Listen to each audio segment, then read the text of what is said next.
please help me welcome Gus with his story, Touched.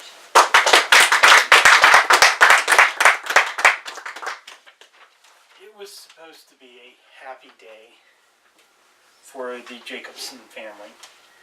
Josh was finally getting out of the hospital. But 2.5 years of working through therapy had gotten to him, and the insurance had run out long ago. So Abigail, his wife, and the family were there. His son, Josh Jr., his daughter, Ansley, and the youngest one, who was only 5-6 years old, Amy, who was a bit quixotic. Josh and Abigail were trying to discuss how and what they were going to do. They had run out of money long ago, and the bank was foreclosing. They were getting their car repossessed, and they were trying to figure out what to do. It was an emotional fight. They were in their hospital room trying to figure out how and where they were going to go. The shelter was the only place they could think of. They were bickering back and forth when the lady sharing the room with them yells over and tells them to quit arguing in their room. She has to try and sleep. And John replies back in a very gruff tone that, "Don't bother us. We have enough problems of our own." The nurse says, "Never mind her. It's just this old lady who lost her husband a couple years back, and she's just picky and miserable about everything." So the nurse is leaving, and Amy, Josh and Abigail continue to bicker and fight. And there's another comment from the lady in the other room. And Amy says in a quixotic voice, she just needs to have a friend. So she rushes over before her mother can grab her and goes into the next room to see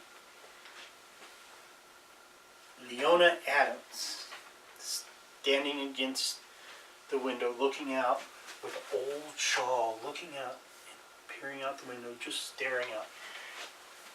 And she sort of turns around and sees Amy there. And Amy is like, "I'll be your friend.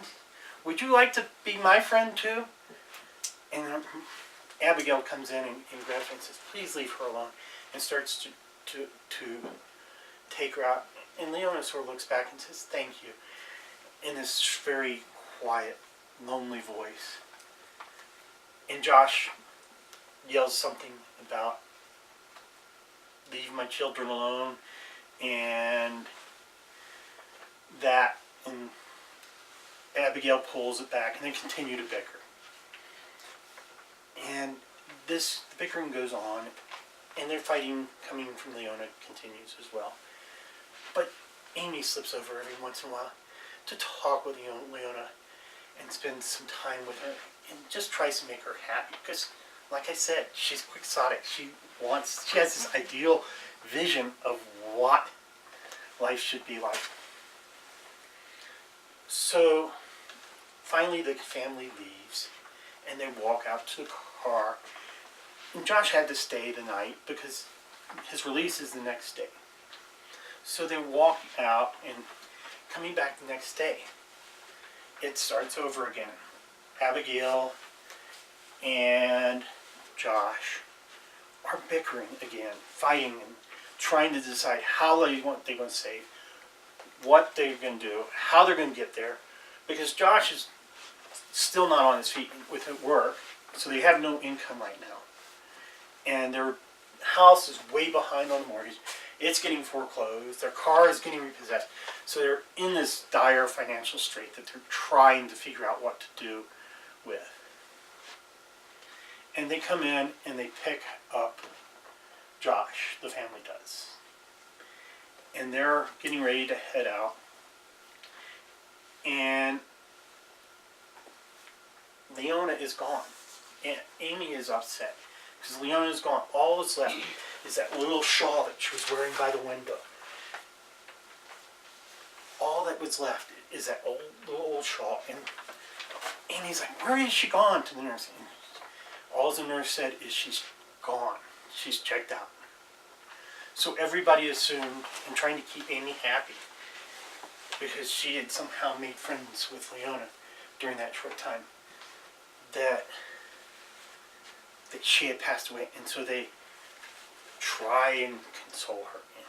And so Leona's gone, and Amy is drastically upset. So Abigail and Josh have to try and console her and keep her happy and work on bringing her joy back.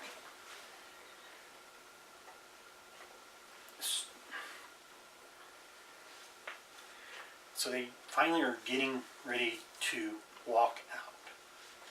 And they're walking out to the car, and they start to bicker a little bit again.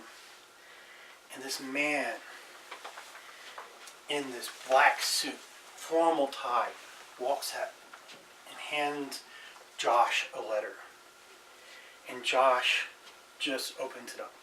And he figures it's another bill that they've served him for financial problems. And he just starts to break down and cry. I mean, tears running down his face.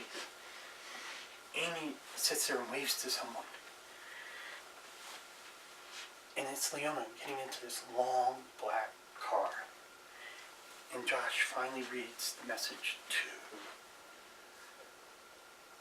his wife, who also breaks down and cries. And all it did is it had paid in full the mortgage, their car, their hospital bills were all paid for. And she had in his hands the receipts sitting there. He was holding. And Leona, the very well-to-do lady, had passed on a gift of money to pay for all this. So, in conclusion, think about when you have somebody touching your life existentially. Realize that when you bring them joy and happiness, it may come back to you in ways you have no ideas and bring you huge amounts of joys. Thank you.